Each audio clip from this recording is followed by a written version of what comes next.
Everyone, welcome to master science hub. आज के lecture में हम शुरू कर रहे हैं क्लास 10 का chapter how do organisms reproduce. तो इससे पहले हम क्लास 10 की बायो में लाइफ प्रोसेस कंप्लीट कर चुके हैं, कंट्रोल एंड कोऑर्डिनेशन भी पढ़ चुके हैं। तो मैं ये मान के चल रही हूँ कि आप वो दोनों चैप्टर पढ़ के आए हैं, और बेटा नहीं भी पढ़ के आए हैं तो हम बिल्कुल बेसिक से शुरू करेंगे, तो आपको सब इजीली समझ में आ जाएगा। ठीक है, तो कैसे आप सभी? आई होप सब अच्छे होंगे, एग्जाम की प्रिपरेशन कर रहे होंगे और बढ़िया पढ़ रहे होंगे। ठीक है, तो चलो बेटा स्टार्ट करते हैं आज का लेक्चर कि हाउ डू ऑर्गेनिज्म रिप्रोड्यूस। हमने लाइफ प्रोसेस में पढ़ा था कि लिविंग ऑर्गेनिज्म है वो अपनी लाइफ में बेटा कुछ प्रोसेसेस परफॉर्म करते हैं फॉर देयर सर्वाइवल, है ना। अगर कोई लिविंग ऑर्गेनिज्म है इस अर्थ पे, अगर वो जिंदा रहना चाहता है या वो जिंदा है, तो बेटा उसकी लाइफ में कुछ बेसिक लाइफ प्रोसेस हैं वो परफॉर्म होंगी। जैसे कि बेटा न्यूट्रिशन, है ना, खाना जरूरी है क्योंकि एनर्जी चाहिए। रेस्पिरेशन, है ना, ब्रीथिंग, सांस लेना और उस एनर्जी को ब्रेक डाउन होना, तो बेटा ये जरूरी है ना। एक्सक्रीशन, वेस्ट प्रोडक्ट का बाहर आना, वो भी जरूरी है। तो ये कुछ बेसिक लाइफ प्रोसेसेस थी जो हमने लाइफ प्रोसेस वाले चैप्टर में पढ़ लिया, बट उसमें बेटा हमने रिप्रोडक्शन को नहीं पढ़ा था। That means reproduction is not a life process, है ना। Reproduction is not a life process, but फिर भी ये इंपॉर्टेंट है और हम इसको पूरा चैप्टर में पढ़ रहे हैं, तो दैट मीन्स कि इंपॉर्टेंट तो है बट लाइफ प्रोसेस नहीं है ना। ऐसा नहीं है कि अगर कोई लिविंग ऑर्गेनिज्म रिप्रोड्यूस नहीं करता है, रिप्रोडक्शन नहीं करता है, तो वो बेटा मर जाए, है ना, उसकी डेथ हो जाए, ऐसा नहीं होगा। तो बेटा हम पढ़ ही क्यों रहे हैं, है ना, इसके एडवांटेजेस क्या है। पहली बात तो चैप्टर का नाम समझते हैं कि हाउ डू ऑर्गेनिज्म रिप्रोड्यूस। ठीक है, मतलब ऑर्गेनिज्म रिप्रोड्यूस कैसे करते हैं। रिप्रोडक्शन का मतलब क्या होता है? री मतलब फिर से, प्रोडक्शन मतलब प्रोडक्शन करना, है ना। री मतलब फिर से, है ना। सेल्फ एक्सप्लेनेटरी वर्ड है कि रिप्रोडक्शन होता क्या है ना, फिर से प्रोडक्शन करना। तो बेटा ये अगर लाइफ प्रोसेस नहीं है तो इंपॉर्टेंट क्यों है, इसे पढ़ा क्यों जा रहा है ना। अगर ये लाइफ प्रोसेस नहीं है तो फिर उसे क्यों पढ़ रहे हैं हम? क्योंकि बेटा इस अर्थ पे अगर कोई लिविंग ऑर्गेनिज्म है, उसको अपनी नंबर ऑफ पॉपुलेशन मेंटेन रखना है, तो बेटा उसको रिप्रोड्यूस करना पड़ेगा। ठीक है, मतलब रिप्रोडक्शन क्यों इंपॉर्टेंट है बेटा। जैसे कि आप सपोज करो किसी पर्टिकुलर एरिया में 10 हाथी हैं, ठीक है, 10 हाथी हैं और उन्होंने डिसाइड किया कि वो रिप्रोडक्शन नहीं करेंगे, रिप्रोड्यूस नहीं करेंगे, है ना। तो बेटा क्या होगा, वो 10 हाथी हैं, वो किसी एक टाइम आने के बाद उनकी एज होगी, है ना, वो बूढ़े हो जाएंगे, तो बेटा एक एक करके सब क्या होगा, उनकी डेथ हो जाएगी, मर जाएंगे वो, है ना। और वहां पर्टिकुलर एरिया में नंबर ऑफ हाथीज कितने हो जाएगा? 0, है ना, 0। उनकी पॉपुलेशन ही नहीं है, अब उन्होंने रिप्रोड्यूस ही नहीं किया। अगर कोई लिविंग ऑर्गेनिज्म है, कोई स्पीशीज है, उसको अपना नंबर मेंटेन रखना है इस अर्थ पे, तो इसलिए भी जरूरी है रिप्रोडक्शन। ठीक है, और बेटा उसमें क्या है कि जेनेटिक वेरिएशन आता है ना, और इवोल्यूशन के लिए वो जरूरी है। अरे मैम ये क्या भारी भारी वर्ड्स बोल दिया आपने, जेनेटिक वेरिएशन और इवोल्यूशन। कोई नहीं बेटा, इस लेक्चर एंड होते होते आपको सब इजिली समझ में आ जाएगा कि व्हाट इज जेनेटिक वेरिएशन और वेरिएशन क्या होता है ना, वेरिएशन क्यों जरूरी है और रिप्रोडक्शन ही क्या होता है। बेसिकली बेटा ये आपका लेक्चर एक इंट्रोडक्शन लेक्चर है, इसमें हम कॉन्सेप्ट पढ़ रहे हैं। ठीक है, इस लेक्चर बेसिकली बेटा ये लेक्चर आपका कॉन्सेप्ट बिल्डिंग लेक्चर है ना। एक्चुअल चैप्टर हम नेक्स्ट वीडियो से स्टार्ट करेंगे, नेक्स्ट लेक्चर से शुरू करेंगे।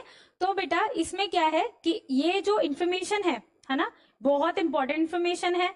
आपके नेक्स्ट लेक्चर जो हेरिडिटी एंड इवोल्यूशन है, उस चैप्टर में भी ये काम आने वाली है। इसमें हम डीएनए के बारे में जानेंगे, है ना, वेरिएशन के बारे में जानेंगे, रिप्रोडक्शन के बारे में जानेंगे। तो ये बहुत इंपॉर्टेंट है, आप ध्यान से सुनेंगे। ठीक है, ध्यान से सुनेंगे। आपके जो एनसीईआरटी के बेटा जो फर्स्ट सेकंड थर्ड पेज है ना, उसमें बहुत कंफ्यूजन होती है कि मैम टॉपिक्स तो पढ़ लिए, पर ये लिखा क्या है ना, लैंग्वेज क्या है। लैंग्वेज बहुत आगे पीछे ऊपर नीचे दे रखी है, तो कोई भी वर्ड प्रॉपर तरीके से समझ में नहीं आ पाता है कि बात किस चीज के बारे में हो रही है ना, बात क्या हो रही है। कहीं पे क्रोमोसोम बोल देते हैं, कहीं पे क्रोमेटिन बोल देते हैं, कहीं पे डीएनए बोल देते हैं।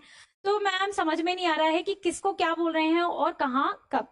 उसी के लिए तो हम इजी करने के लिए आए हैं, है ना। मैं बताऊंगी आपको उसको इजी तरीके से, है ना, उसको इजी करके। तो ध्यान से सुनेंगे। चलो स्टार्ट करते हैं। पहले तो बेटा बेसिक सी डेफिनेशन पढ़ते हैं कि व्हाट इज रिप्रोडक्शन, है ना। रिप्रोडक्शन का मतलब तो री मतलब फिर से, प्रोडक्शन मतलब रिप्रोड्यूस करना, है ना, अपने जैसा फिर से बनाना, प्रोड्यूस करना। ठीक है, it is a biological process, बिल्कुल, in which living organism produces new individuals similar to themselves. ठीक है, क्या बोला बेटा, इस लाइन में क्या बोला है कि ये बायोलॉजिकल प्रोसेस है जिसमें लिविंग ऑर्गेनिज्म अपने जैसा बनाता है, अपने जैसा। जैसे कि बेटा डॉग है ना, डॉग अगर रिप्रोडक्शन करते हैं, रिप्रोड्यूस करते हैं, तो क्या बनाएंगे, छोटे छोटे क्यूट क्यूट से पपीज बनाएंगे, है ना। अगर काऊ रिप्रोड्यूस करेगी तो छोटे छोटे काफ बनाएगी, है ना, अपने जैसे दिखने वाले, है ना, सिमिलर टू देमसेल्व्स। ऐसा तो नहीं है कि अगर बेटा डॉग रिप्रोड्यूस करे तो खरगोश हो जाए, है ना, खरगोश आ जाए, ऐसा तो नहीं होगा। अगर बेटा काऊ अगर रिप्रोड्यूस करे तो हाथी हो जाए, है ना, हाथी रिप्रोड्यूस हो जाए, ऐसा तो नहीं होगा। इसका मतलब ये है कि कोई भी लिविंग ऑर्गेनिज्म है, कोई पर्टिकुलर स्पीशीज है, अगर वो रिप्रोड्यूस करेगी तो बेटा क्या अपने जैसा बनाएगी, है ना, अपने जैसा बनाएगी। और हम रिप्रोडक्शन क्यों पढ़ रहे हैं, क्यों इंपॉर्टेंट है ये, it is not a life process. पहले भी मैंने बोला it is not a life process. Life process का मतलब बेटा कोई भी लिविंग ऑर्गेनिज्म जिंदा रहने के लिए, है ना, फॉर द सर्वाइवल वो प्रोसेसेस परफॉर्म करता है, उसकी लाइफ में वो प्रोसेसेस होती हैं। तो बेटा वो क्या लाइफ प्रोसेस होती हैं, जैसे कि खाना खाना, है ना, खाना खाना, सांस लेना, ये सब क्या है बेटा, लाइफ प्रोसेसेस हैं। But reproduction is not a life process, it is important process but not a life process. ठीक है, ठीक है। अच्छा, ये क्यों पढ़ रहे हैं और क्यों जरूरी है और क्यों हम मतलब इसको डिटेल में इतना पढ़ने वाले हैं, क्योंकि बेटा it ensure continuity of the particular species on earth, है ना। जो मैंने हाथी वाला एग्जांपल दिया, मतलब बेटा अगर कोई स्पीशीज है, कोई लिविंग ऑर्गेनिज्म है, वो अपनी पॉपुलेशन को मेंटेन करना चाहता है कि वो इस अर्थ पे रहे, है ना, एक्सटिंक्ट ना हो, तो बेटा उसका रिप्रोड्यूस करना इंपॉर्टेंट है ना। रिप्रोड्यूस करेगा तभी तो जनरेशन आगे बढ़ेगी। ठीक है, it create genetic variation in which leads to stability of a species. ये बेटा इसमें रिप्रोडक्शन की वजह से जेनेटिक वेरिएशंस आते हैं, जिसकी वजह से बेटा इवोल्यूशन होता है। अरे मैम आपने ये क्या बोल दिया, समझ में नहीं आया, है ना, समझ में नहीं आए दो लाइंस, आपके अभी समझ में आएगी, जस्ट एक धीरे धीरे सब समझ में आएगा। It creates genetic variation. अच्छा, जैसे बेटा अगर रिप्रोडक्शन हुआ, ठीक है, एक जनरेशन से दूसरी जनरेशन, है ना, दूसरे जनरेशन से थर्ड जनरेशन, ऐसे से बेटा कैरेक्टर्स कुछ, है ना, जैसे कि बेटा काऊ काऊ की तरह दिख रही है ना, डॉग डॉग की तरह दिख रहा है, वो अपने जो भी आगे जनरेशन से जनरेशन में कुछ कैरेक्टर ट्रेवल कर रहे हैं, है ना, कुछ कैरेक्टर जा रहे हैं, तो कुछ व्हीकल होगा जो कैरेक्टर को ले जा रहा है ना, कुछ व्हीकल होगा जो कैरेक्टर को ले जा रहा है। दैट मीन्स कि यहाँ पे बेटा कुछ ऐसी चीज है जो एक जनरेशन से दूसरे जनरेशन में पास हो रही है, तो क्या हो रहा है, वो इन्फॉर्मेशन जा रही है ना, कुछ ऐसा है जो इन्फॉर्मेशन ले जा रहे हैं, वो जो इन्फॉर्मेशन ले जा रहे हैं उसको हमने क्या बोला है, डीएनए। डीएनए याद आया, डीएनए क्या होता है, हमने 8th 9th से पढ़ते आ रहे हैं, हम सेल्स को पढ़ते आ रहे हैं, है ना, सेल्स, हम सेल से मिलकर बने हैं, है ना, मल्टीपल सेलुलर ऑर्गेनिज्म है हम। तो बेटा सेल का स्ट्रक्चर देखा था हमने, सेल में न्यूक्लियस होती है, सेल ऑर्गेनील्स होते हैं, माइटोकॉन्ड्रिया, गोल्गी एपेटस वगैरह वगैरह। मैं उतना डिटेल में नहीं जा रही यहाँ पे, क्योंकि हम सेल नहीं पढ़ रहे हैं, हम यहाँ पे रिप्रोडक्शन पढ़ रहे हैं। तो बेटा वहां न्यूक्लियस होती थी, जिसे हम ब्रेन ऑफ द सेल बोलते थे। क्यों बोलते थे, क्योंकि वो कंट्रोल करती थी, है ना, सारी जितनी भी सेल में एक्टिविटी होती थी वो कौन कंट्रोल करता था, ब्रेन ऑफ द सेल, मतलब कि न्यूक्लियस। न्यूक्लियस में ऐसा क्या होता था, डीएनए। डीएनए का मतलब होता है D oxy ribo nucleic acid, जिसके पास सारी इंफॉर्मेशन है सारे कैरेक्टर्स की। ठीक है, हमारे बालों का कलर कैसा होगा, हमारी आंखों का कलर कैसे होगा, हमारी हाइट क्या होगी, है ना, सारे जितने भी बेटा कैरेक्टर्स हैं, है ना, आप अपने पेरेंट्स की तरह दिखते हो, तो कुछ कैरेक्टर्स आपके रिजेंबल करते हैं, कुछ नए अडॉप्ट करते हो आप, तो वो सारी इंफॉर्मेशन किसके पास है, हमारे डीएनए के पास है। ठीक है, हमारे डीएनए के पास है। तो डीएनए वो व्हीकल है जो एक जनरेशन से दूसरे जनरेशन में कैरेक्टर को ले जा रहा है ना, कैरेक्टर्स को ले जा रहा है। ठीक है, अभी बेटा हम लोग इस स्टेज में है, ठीक है, वी आर ह्यूमन बींग्स, हम कुछ ऐसे दिखते हैं, है ना, ऐसे दिखते हैं। उससे पहले क्या हमेशा से ऐसे दिखते थे, है ना, 2000 साल पहले भी, है ना, 5000 साल पहले भी क्या ऐसे ही दिखते थे, नहीं, हम पहले कुछ ऐसे दिखते थे, उससे पहले ऐसे दिखते थे, उससे पहले ऐसे दिखते थे, और सबसे पहले तो ऐसे दिखते थे, है ना। तो ये क्या हुआ है बेटा, इसी को तो बोलते हैं इवोल्यूशन, इसी को तो क्या बोलते हैं बेटा, इवोल्यूशन। और ये किसकी वजह से पॉसिबल हो पाया है, जेनेटिक वेरिएशन की वजह से, जेनेटिक वेरिएशन की वजह से, है ना। अभी हमने बोला कि डीएनए एक व्हीकल है जो कैरेक्टर्स को ट्रेवल कर रहा है एक जनरेशन से दूसरे जनरेशन में ले जा रहा है, ठीक है। तो क्या वो एग्जैक्ट कॉपी बना रहा है? क्या वो एग्जैक्ट इंफॉर्मेशन ले जा रहा है? क्या वो एग्जैक्ट इंफॉर्मेशन ले जा रहा है? क्या मतलब अगर एग्जैक्ट होता तो बेटा ये इसके जैसा दिखता, ये इसके जैसा दिखता, ये इसके जैसा दिखता और ये इसके जैसा दिखता, पर ये तो अलग अलग दिख रहे हैं। दैट मीन्स इंफॉर्मेशन तो पास आउट हो रही है ना, पास ऑन हो रही है, बट बेटा कैसे हो रही है? विथ चेंज, विथ वेरिएशन, है ना, विथ वेरिएशन। अब समझ में आ रहा है दो वर्ड्स का मतलब? जेनेटिक वेरिएशन मतलब बेटा देखो, there are two types of modes of reproduction. एक तो एसेक्सुअल होता है और एक सेक्सुअल होता है। सेक्सुअल वो जिसमें कि दो पेरेंट इन्वॉल्व होते हैं, एक मेल पेरेंट और एक फीमेल पेरेंट। जब बेटा कोई भी नया इंडिविजुअल आएगा, है ना, सेक्सुअल रिप्रोडक्शन से कोई भी इंडिविजुअल आएगा, तो बेटा उसमें मेल फीमेल दोनों पेरेंट के कैरेक्टर इन्वॉल्व होंगे, ठीक है। तो बेटा ना तो वो पूरे तरीके से मम्मा जैसा होगा, ना वो पूरे तरीके से पापा जैसा होगा, और वो कुछ कैरेक्टर्स तो खुद भी अडॉप्ट करेगा। तो सेक्सुअल रिप्रोडक्शन में बेटा एज इट इज, ऐसा नहीं है कि पापा जैसे हैं वैसे ही उनका बेबी भी होगा, मम्मा जैसे हैं वैसे ही उनका बेबी भी होगा। हाँ, कुछ कैरेक्टर रिजेंबल कर सकते हैं, बट नॉट 100%, है ना, क्योंकि बेटा वेरिएशन भी आएगा, जेनेटिक वेरिएशन, है ना, और दो पेरेंट्स इन्वॉल्व हो रहे हैं तो दोनों के कैरेक्टर्स भी जाएंगे, है ना। बट बेटा एसेक्सुअल रिप्रोडक्शन में क्या होता है, एक ही पेरेंट है ना, वो जब रिप्रोड्यूस करेगा तो वो एग्जैक्ट कॉपी बनाएगा, है ना, एग्जैक्ट कॉपी बनाएगा, और जेनेटिकली भी उसका इंफॉर्मेशन सेम रहेगी, ठीक है। तो there are two modes of reproduction. हम अभी क्या देख रहे हैं बेटा? कॉमन सी प्रोसेस देख रहे हैं कि इवोल्यूशन होता है विद इन टाइम, कुछ चेंजेस की वजह से, जेनेटिक वेरिएशन की वजह से इवोल्यूशन होगा। जैसे बेटा अगर कोई चीज है जो 10,000 साल पहले भी ऐसी थी, है ना, 5,000 साल पहले भी ऐसी थी, आज भी ऐसी होती है और आगे भी ऐसी होने वाली है, तो ये इवोल्यूशन हुआ विद इन टाइम? नहीं हुआ ना।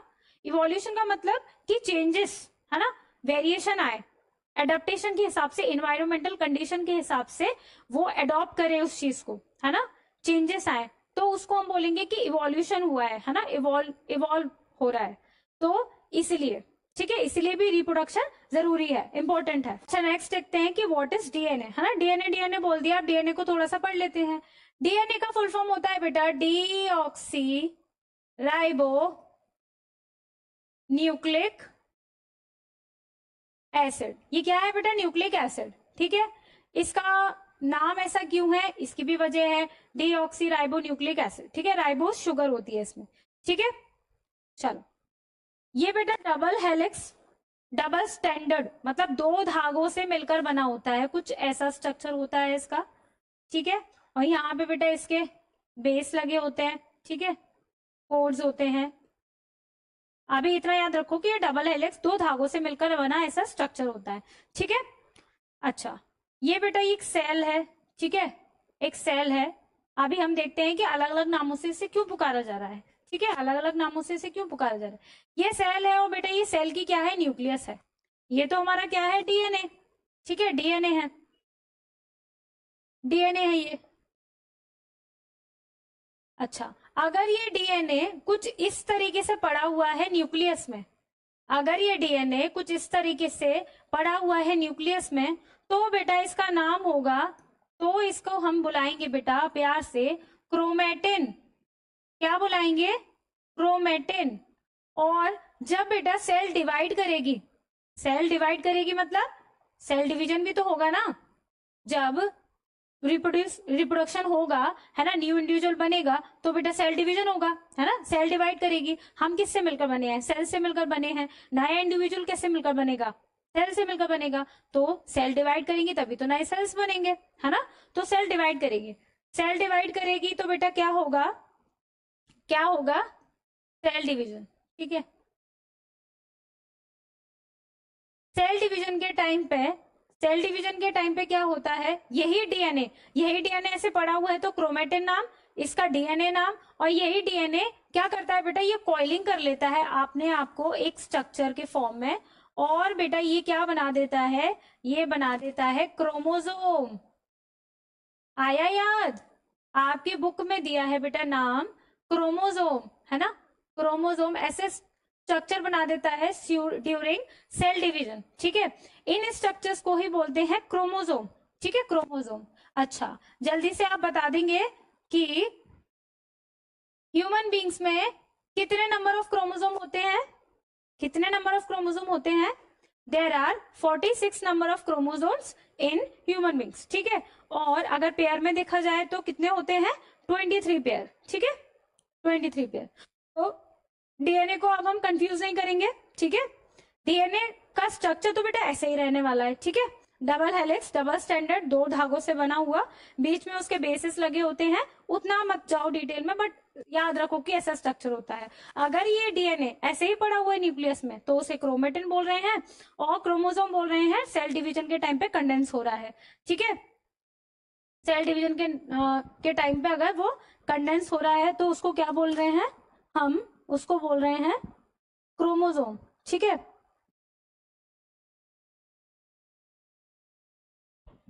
हम उसको बोल रहे हैं क्रोमोसोम, ठीक है। अच्छा, चलो नेक्स्ट। यही बेटा दिया है कि न्यूक्लियस में आपके सेल में जो न्यूक्लियस होती है उसमें क्रोमोसोम, क्रोमोसोम भी किससे मिलकर बना है?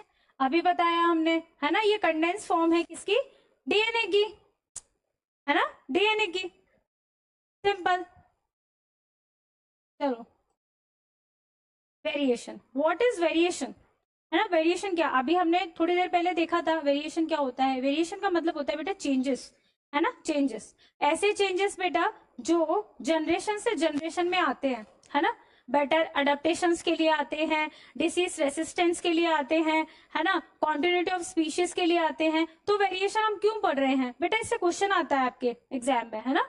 वेरिएशन थियोरेटिकली क्वेश्चन आता है कि वेरिएशन क्या होता है, इसके एडवांटेजेस क्या होती है, इसकी सिग्निफिकेंस क्या होती है, ठीक है। तो देखेंगे अच्छे से कि व्हाट इज वेरिएशन।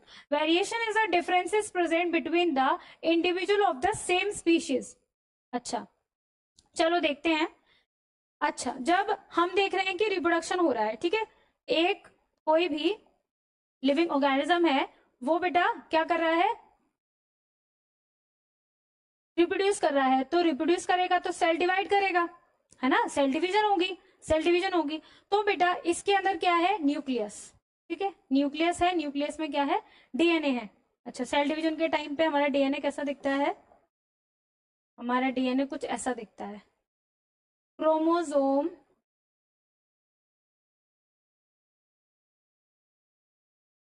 ठीक है, कुछ ऐसा दिखता है ना, ठीक है, ठीक है। अगर बेटा अगर सेल डिवाइड होंगी, ठीक है, अगर सेल डिवाइड होंगी तो इसको क्या करना है? एक से दो सेल्स बनेंगी या दो से ज्यादा भी बन सकती है, ठीक है। किसी किसी मियोसिस में तो 4 बनती है। तो क्या होगा बेटा? सबसे पहले तो ये क्या करेगा? अपना जो भी डीएनए है उसको डबल करेगा, है ना। अगर बेटा डिवाइड करना है इसको, है ना, बांटना है, डिवाइड करना है दो हिस्सों में, दो में, तो बेटा बराबर बराबर चीजें बांटेगा वो, है ना, नहीं तो क्या होगा? झगड़ा होगा। तो बेटा वो सारी चीजें क्या करता है? डबल कर देता है। सारी चीजें क्या करेगा? डबल करेगा, है ना, डबल करेगा। सबसे पहले क्या होगा? सबसे पहले डीएनए का रेप्लीकेशन होता है। डीएनए का रेप्लीकेशन मतलब रेप्लीकेट करना, है ना, रेप्लीकेशन मतलब रेप्लीकेट करना, डबल करना इसको, ठीक है। तो सबसे पहले डीएनए रेप्लीकेट होगा, है ना, फिर बेटा इसके गोल्गी, है ना, गोल्गी, माइट्रोकॉन्ड्रिया, है ना, सब क्या होंगे? डबल होंगे। सब क्या होंगे बेटा? डबल होंगे, है ना, डबल होंगे तभी तो बेटा ये इक्वल इक्वल बांट पाएगा इसको, है ना। Ribosomes, Golgi apparatus, mitochondria, chloroplast, सब कुछ, है ना। तो उसके बाद क्या होगा? सेल डिवीजन में ये इक्वली इसको बांट देगा, है ना, इक्वली क्या करेगा बेटा? ये बांट देगा, और क्या हो जाएगी? सेल हमारी डिवाइड हो जाएगी, ठीक है। अच्छा, ड्यूरिंग सेल डिवीजन, जैसे बेटा ये देखो, ड्यूरिंग सेल डिवीजन क्या होता है? ये हमारा डीएनए है। अच्छा, प्रीवियस उसमें कर लेते हैं, ठीक है। जैसे बेटा ये हमारा सेल डिवीजन है, ये हमारा डीएनए है, ठीक है, यही तो कर रहा है ना डिवाइड, ये अपने जैसा बनाएगा, रेप्लिकेट करेगा खुद को। तो बेटा यहाँ पे कुछ कोड्स होते हैं, ठीक है, यहाँ पे कोड्स होते हैं, मतलब बेसिस होते हैं, आप कोड समझो, इन्फॉर्मेशन होती है इनके पास। यहाँ पे एक जीन बनाने की इन्फॉर्मेशन, यहाँ पे एक जीन बनाने की इन्फॉर्मेशन, ठीक है। तो ये कॉपी करेगा, रेप्लिकेट करेगा, तो इसको एग्जैक्ट बनाना है, ATCG, ठीक है। यहाँ पे भी ATCG, यहाँ पे G और C ले लो, अलग अलग कोड्स होते हैं ना, अलग अलग कैरेक्टर्स के लिए। तो यहाँ पे तो बेटा इसने कॉपी किया टी, जी और सी, है ना। यहाँ पे तो सेम कर दिया, बट यहाँ पे क्या कर दिया इसने, एरर कर दिया। ए टी की जगह जी कर दिया, फिर इसने टी कर दिया, फिर जी सी कर दिया। तो ये बेटा क्या हो गया, यहाँ पे एरर हो गया। क्या हो गया बेटा, यहाँ पे इन्होंने एरर कर दिया, है ना। जैसे कि आप बेटा अपने फ्रेंड्स के नोटबुक से कुछ देख के लिखते हो ना, तो क्या हो जाता है, एरर हो जाता है ना, गलतियां कर देते हो देखने के बाद भी। ऐसे ही डीएनए करता है ना, डीएनए भी आपकी तरह है। डीएनए क्या कर देता है बेटा, ड्यूरिंग रेप्लिकेशन कुछ कुछ कोड्स, कुछ कुछ जीन्स एरर कर देता है उनमें, है ना। तो जो कैरेक्टर था, जैसे सपोज कि ये ब्लैक कलर के लिए था जीन रिस्पॉन्सिबल, है ना, आपके बालों का कलर ब्लैक आने वाला था, बट यहाँ पे कुछ एरर हो गया, है ना, कुछ गलती कर दी, कुछ चेंजेस हो गए, तो आपके बालों का कलर ब्राउन हो जाएगा। समझ रहे हो ना क्या बोल रही हूँ मैं, है ना। तो ये क्या कर देता है बेटा, एरर कर देता है, गलती कर देता है। बट ये बेटा इसकी गलती गलती नहीं होती, गलती भी एक अच्छा रिजल्ट देती है ना, गलती भी एक अच्छा रिजल्ट देती है। जैसे कि बेटा समझते हैं, है ना, देखो समझो, एक एग्जाम्पल से समझो। जैसे कि ये कोई पॉन्ड है, ठीक है, ये कोई पॉन्ड है, मतलब तालाब, ठीक है, तालाब। यहाँ पे बेटा कुछ बैक्टीरिया थे, यहाँ पे कुछ बैक्टीरिया रह रहे हैं, जिनके पास ऐसा जीन है जो कि उनकी टॉलरेंस पावर है 10 डिग्री से 40 डिग्री में ये रह सकते हैं, ठीक है। अगर 40 डिग्री से ज्यादा गया तो मर जाएंगे, 10 डिग्री से कम गया तो मर जाएंगे, ठीक है। इनके पास ऐसा जीन है, ये जीन है इनके पास, ये वाला जीन जो किसके लिए रिस्पॉन्सिबल है, 10 से 40 डिग्री में बर्दाश्त करने, है ना, टेम्परेचर कितनी वेरिएबिलिटी है इनकी, तो वो उसके लिए जीन है। तो बेटा उसी में क्या हो गया, गड़बड़ हो गई, उसमें एरर आ गया। अब बेटा क्या हुआ, जब इन्होंने रिप्रोड्यूस किया, है ना, इनका मन हुआ, इन्होंने जब बेटा क्या किया, इन्होंने नए बैक्टीरिया में कलर चेंज कर देते हैं, इन्होंने बेटा क्या किया, रिप्रोड्यूस किया, ये वाले जो बैक्टीरिया है। अब क्या हुआ, उस जीन में चेंजेस आ गए, है ना। अब इनकी बेटा बियरेबिलिटी क्या हो गई, ये 60 डिग्री भी बियर कर सकते हैं, है ना, 60 डिग्री में भी ये जिंदा रह सकते हैं। ये तो बेटा 40 डिग्री तक ही झेल सकते थे। ये वाले जो बैक्टीरिया नए हैं उनमें बेटा चेंज आ गया, है ना, उनमें चेंज आ गया, उनके जीन्स में, उनके पास जो कैरेक्टर था वो कैरेक्टर चेंज हो गया, 60 डिग्री अब बियर कर सकते हैं। तो इन फ्यूचर कभी पॉन्ड का टेम्परेचर बढ़ता है ना, 60 डिग्री तक राइज करता है, तो बेटा ये वाले बैक्टीरिया तो मर जाएंगे और ये वाले बैक्टीरिया सरवाइव कर जाएंगे। क्या बोल रही हूँ मैं, समझ रहे हैं आप लोग, समझ रहे क्या। बैक्टीरिया थे जिनकी वेरिएबिलिटी, जिनके पास ऐसा जीन था जो 10 डिग्री से 40 डिग्री के बीच में जिंदा रह सकते थे।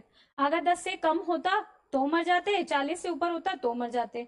बट बेटा क्या हुआ, ड्यूरिंग इन्होंने रिप्रोड्यूस किया, तो बेटा इनके जीन में कुछ चेंजेस आ गए, कुछ वेरिएशन आ गए, जिसकी वजह से इनकी जो वेरिएबिलिटी कैपेसिटी थी टेम्परेचर की वो बढ़ गई, वो 60 डिग्री हो गई। तो जो नेक्स्ट बैक्टीरिया, ये जहां इस जनरेशन के जो बैक्टीरिया है ना, अगर टेम्परेचर पॉन्ड का बढ़ता है, तालाब का बढ़ जाता है किसी वजह से, है ना, कहीं से कोई पानी आ गया या टेम्परेचर ही बहुत ज्यादा हो गया पॉन्ड का, तो बेटा ये वाले बैक्टीरिया तो सरवाइव कर जाएंगे क्योंकि इनके जीन में वो है ना, कैरेक्टर इनके पास। बट बेटा ये वाले बैक्टीरिया क्या हो जाएंगे, ये वाले बैक्टीरिया मर जाएंगे। इसका मतलब वेरिएशन क्या करता है, वेरिएशन बेटा रिस्पॉन्सिबल होता है सर्वाइवल के लिए चेंजिंग एनवायरमेंट में, है ना। अगर एनवायरमेंटल कंडीशन चेंज हुई तो क्या करेगा बेटा, सर्वाइवल के लिए इंपॉर्टेंट है ये, ठीक है। It is basis for the evolution. Obviously बेटा चेंजेस आएंगे तभी तो हम बोलेंगे, क्या बोलेंगे, तभी तो हम बोलेंगे कि इवोल्यूशन हुआ है। वेरिएशन अगर ना हो और जैसे कैरेक्टर्स है वैसे ही बने रहे तो क्या होगा, तो क्या होगा, तो कुछ चेंज होगा क्या, तो इवोल्यूशन तो नहीं हुआ, है ना, इवोल्यूशन नहीं हुआ। तो it is basis for the evolution. और बेटा डिसीज रेसिस्टेंस, इसका मतलब ये है कि जैसे कोई जनरेशन है ना, वो किसी डिसीज को टॉलरेट नहीं कर पाई, उसमें सरवाइव नहीं कर पाई और मर गई, है ना।